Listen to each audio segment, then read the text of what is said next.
열왕기 기자는 북왕국 이스라엘의 멸망을 통해서 다시금 여호와 신앙의 중요함을 다시금 밝혀줍니다.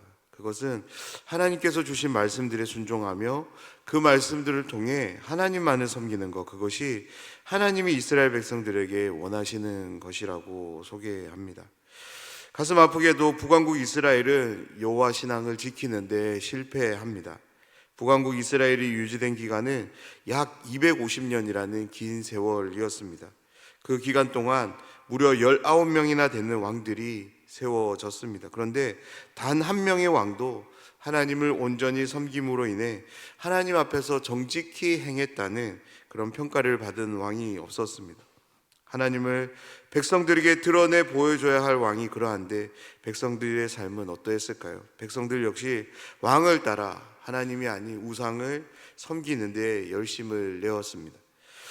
열왕기 기자는 이것에 대한 결과를 분명히 밝히는데요, 그것이 무엇이냐면 하나님의 심판이고 멸망이라고 기록합니다.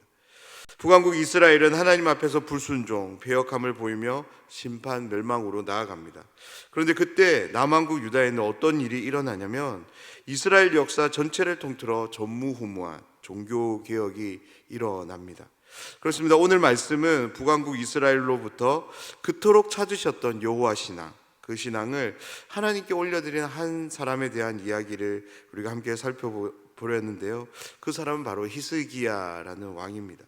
히스기야의 말씀을 통해서 우리의 삶이 어떠해야 되는지를 함께 살펴보고 함께 기도하는 시간이 되기를 원하는데요, 오늘도 내 영혼에 우리 모두에게 말씀으로 은혜를 주실 하나님을 사모하며 말씀을 함께 나누도록 하겠습니다. 오늘 말씀은 크게 두 부분으로 나눠서 살펴보면 좋겠는데요, 오늘 본문의 내용을 조금 더 구체적으로 살펴보기를 원하시는 분이 계신다면 역대하 29장부터 시작되는 말씀을 함께 읽어가시면 좋을 것 같습니다. 먼저 1절에서 8절은 하나님 앞에서 정직히 행하지 않음으로 인해 이스라엘 왕들이 걸었던 길, 하나님이 아닌 우상을 섬긴 길을 섬겼던 아하스 왕, 그의 아들인 히스기야가 왕이 되는 그런 상황들을 소개해 주는 말씀입니다. 특별히 부왕 아하스 왕과는 달리 다윗의 길로 하나님이 보시기에 정직히 행했다라는 그런 평가를 받는 히스기야 왕에 대한 소개인데요, 3절 말씀을 함께 보면 히스기야가 그의 조상 다윗의 모든 행위와 같이 여호와께서 보시기에 정직하게 행하여. 아멘. 열왕기 말씀을 읽어가면서 왕들의 평가 기준이 다윗 왕인 것을 볼 때 저는 개인적으로 왜 하나님은 이런 평가 기준을 세우셨을까라는 의문을 갖게 되었습니다. 그런데 다시금 이제 성경 전체의 내용을 고려하고 특별히 말씀이 우리에게 소개하는 다윗 왕을 만나보면 그럴 수밖에 없었겠구나라는 그런 감탄과 함께 하나님의 뜻을 받아들이게 됩니다. 왜냐하면 다윗은 왕이기 이전에 일평생 하나님을 순전하게 사랑하며 의지한 하나님의 백성이었기 때문입니다. 그는 늘 하나님을 자신의 힘으로 노래했습니다. 목자와 방패, 피난처, 요새가 되심을 늘 고백했고 다윗은 정말이지 하나님에 대한 모든 것, 특별히 말씀에 대한 신실한 태도를 가졌습니다. 그렇습니다. 다윗은 하나님으로 인해 주어지는 여러 다양한 이유들 때문이 아니라 하나님을 사랑하며 하나님의 말씀에 신실함을 보인 왕이었던 거죠. 다윗은 정말이지 하나님 그분을 참으로 사랑하며 섬겼던 왕이었습니다. 하나님은 다윗의 그 마음을 정확하게 알고 계셨고, 그래서 하나님은 왕들에 대한 평가의 기준을 다윗 왕으로 정하신 거죠. 사랑하는 여러분, 우리는 왜 하나님을 사랑합니까? 왜 우리는 하나님의 말씀을 지키려고 하십니까? 복을 받기 위해서인가요? 아니면 삶의 만족과 평안함을 가지기 위해서 하나님을 사랑하시고 하나님의 말씀을 지키려고 하고 계신가요? 하나님을 향한 우리의 사랑이 다윗과 같이 순전해지길 원합니다. 하나님을 사랑함에 있어서 그 어떤 것도 이유와 목적이 되지 않는 그런 신앙의 길을 걸어가는 모든 분들이 되면 좋겠습니다. 히스기야 역시 순전한 마음으로 하나님께 나아갑니다. 히스기야의 마음을 하나님은 아시고 그에 대해 이런 평가를 내리시는데요, 5절과 6절 말씀입니다. 히스기야가 이스라엘 하나님 여호와를 의지하였는데 그의 전후 유다 여러 왕 중에 그러한 자가 없었으니 곧 그가 여호와께 연합하여 그에게서 떠나지 아니하고 여호와께서 모세에게 명령하신 계명을 지켰더라. 아멘. 이 말씀을 다시 한번 생각해 보기를 원합니다. 무슨 의미냐면 히스기야가 하나님께 순전한 믿음, 하나님께서 모세를 통해 주신 모든 명령의 말씀들의 순종을 보인 것은 다름 아닌 호세아 시대, 북왕국 이스라엘의 마지막 왕 시대에 일어난 일이라는 거죠. 다름 아닌 북왕국 이스라엘의 멸망을 앞둔 시대에 이 놀라운 일을 하나님께 보여드렸다라는 겁니다. 사랑하는 여러분, 이 말씀이 보여주는 상황이 오늘을 살아가는 우리 모두에게 큰 위로와 소망으로 함께하면 좋겠습니다. 모두가 다 하나님을 섬기지 않는다고 해서 나도 섬기지 않아도 되는 것이 아닙니다. 모두가 다 그러할지라도 나는 하나님을 온전히 섬겨야 될 이유가 우리에게 충분히 있는 거죠. 그렇다면 히스기야는 왜 하나님을 향한 신앙을 회복하는 이른바 종교개혁을 강행할 수 있었을까요? 무엇이 히스기야로 하여금 부왕이 걸어갔던 길이 아닌 다윗이 걸었던 길로 걷도록 도와주었을까요? 많은 구약학자들이 히스기야의 이 긍정적인 행동들에 대해서 연구를 했는데요, 가장 많은 지지를 얻는 주장은 히스기야가 하나님의 말씀을 가까이 했고 그 말씀에 대한 분명한 믿음, 확신이 있었기 때문에 이와 같은 종교개혁을 할 수 있었다라고 주장합니다. 그렇습니다. 히스기야는 하나님께서 모세를 통해 주신 율법들과 계명들을 왕가에 속한 사람이었기 때문에 가까이 할 수 있었습니다.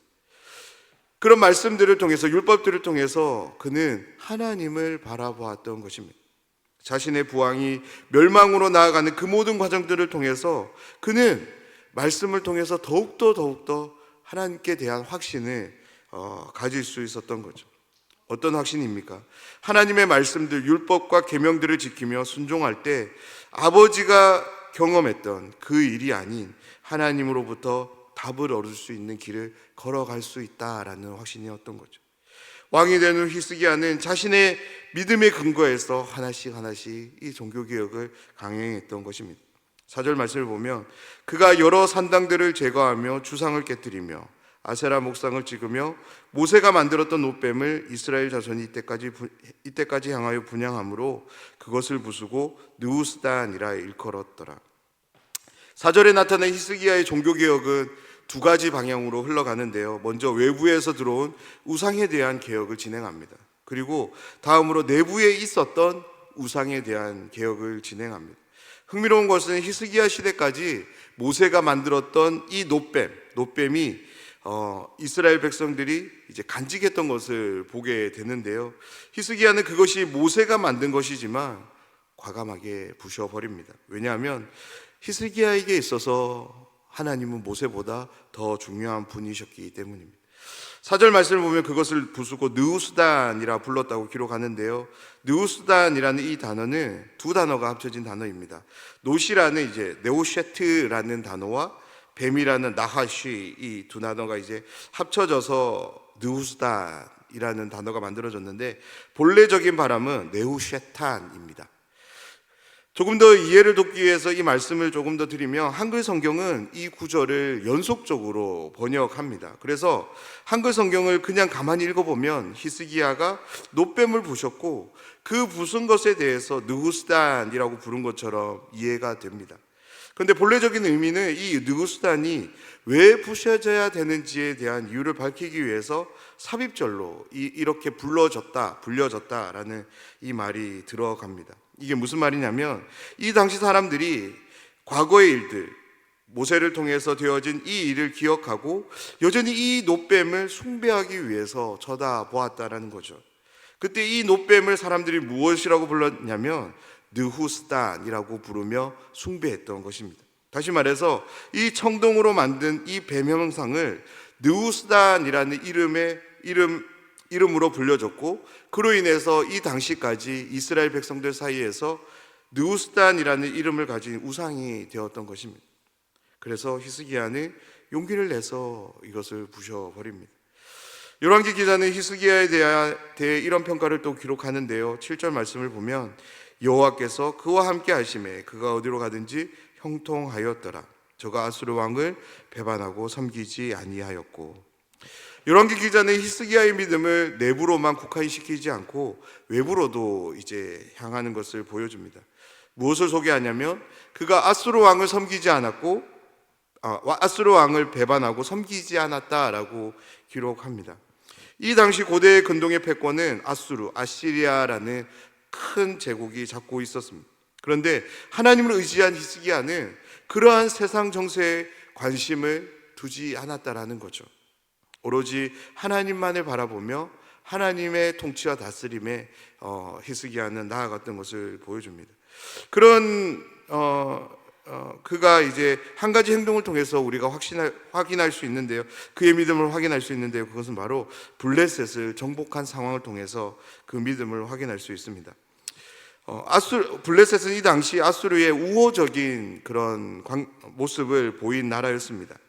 자신들을 반대하는 유다에 의해 유다와는 달리 이제 아수르의 이제 좋은 감정을 이제 보였던 블레셋을 유다는 공격을 통해서 아수르를 이제 지지하는 것이 잘못된 것임을 이제 보여주고 싶었던 것 같습니다. 그런데 블레셋을 공격한 이 유다의 모습이 아수르의 눈에 좋게 보였을 리 없었던 것 같습니다. 그래서 말씀을 보면 아수르가 유다를 이제 공격하게 되는 상황이 소개됩니다. 13절 말씀을 보면 히스기야 왕 제14년에 아수르의 왕 사네립이 올라와서 유다 모든 견고한 성읍들을 쳐서 점령하며, 히스기야가 블레셋을 공격한 것은 마치 긁어 부스럼을 만든 일과 같이 되었습니다. 가만히 있어도 때가 되면 아수르는 북이스라엘을 점령하고 그 아래에 있었던 유다를 공격하기 위해 쳐들어왔을 것입니다. 그런데 히스기야는 블레셋을 공격함을 통해서 그 기간을 단축시킨 그런 꼴이 되었던 것입니다. 그때 히스기야는 이제 한 가지 지혜를 발휘하는데요. 그것이 무엇이냐면 쳐들어오는 아수르 군대를 이제 라기스라는 지역에서 미리 만나는 거죠. 그러면서 전령을 통해서 히스기야의 마음을 전하는데요. 먼저는 아수르 왕에 대한 자신의 잘못을 이제 이야기하는 거죠. 자신의 모든 블레셋을 공격한 이 행동이 잘못된 행동이니까 속죄를 이제 고하고 있는 것입니다. 그러면서 그러한 속죄에 대한 대가가 무엇이든지 자신이 지불할 테니까 돌아가달라고 이제 정중하게 말합니다. 그때 아수르 왕은 전령을 통해 은 300달란트 그리고 금 30달란트를 요구합니다. 오늘날은 이제 은보다 금이 더 귀하게 여겨지는 시대인데요. 이 당시만 하더라도 은을 재련하는 것이 금보다 더 어려웠기 때문에 은이 금보다 더 가치가 있었던 시대였습니다. 사네립이 요구한 은 300달란트, 금 30달란트가 오늘날 가치로 얼마가 되는지 정확히 추정할 수는 없지만 말씀을 보면 이제 남한국 유다가 스스로 감당할 수 없을 만큼 큰 액수였던 것 같습니다.